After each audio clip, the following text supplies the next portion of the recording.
रात्रीचे 2 वाजले होते आणि आमची मावशी आम्हाला एकदम भयानक अशा भुतांच्या गोष्टी सांगत होती.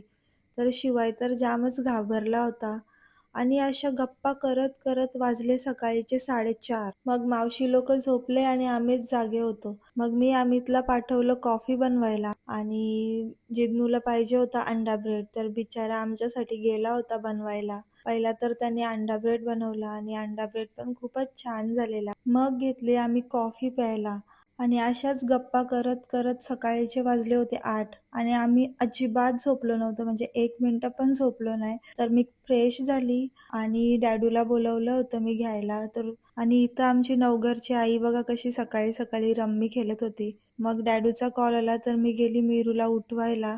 मीरूला तसाच झोपेतून घेतला आणि आली डायरेक्ट क्लासमध्ये. कारण आज त्यांचं मी ॲडव्हान्स स्टार्ट करणार होती आणि म्हणून मी त्यांना आज सुट्टी नाही दिली आणि मला तर खूप जास्तच झोप येत होती. कारण काल रात्रभर 1 मिनिटंसुद्धा झोपलो नव्हतो. मग क्लास झालं आणि मी आली घरी. मग लगेच घेतली मी सुकट बनवायला आणि तोपर्यंत मीरूची पण अंघोळ करून घेतली आणि मस्त या व्ह्यूसोबत मी सुकट भाकरी एन्जॉय केली.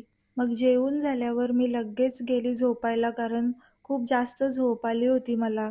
थोडा वेळच झोपलो कारण मीरूनी मला बिलकुल झोपून नाही दिली. त्याची झोप मस्त झाली होती. मग त्याने केली मला उठवायला सुरुवात. मग मी उठली आणि मग त्याला घेऊन आली एक राउंड मारायला इकडेच आमच्या देवकृपाजवळ. मग तिथून येताना घेतल्या व्हेजिटेबल्स आणि थोडे फ्रुट्स. तर तर खाली आम्हाला भेटली होती प्रिशू आणि दोघं मस्त खेळत होते. मग आम्ही वर आलो, मस्त जेवून घेतलो आणि परत डॅडासोबत गेलो एक राउंड मारायला. तर तिथं भेटला होता डॅडाचा फ्रेंड, तर त्यांनी आणला होता मीरूसाठी खाऊ. तर आजचा व्लॉग मी इथेच एंड करते. बाय.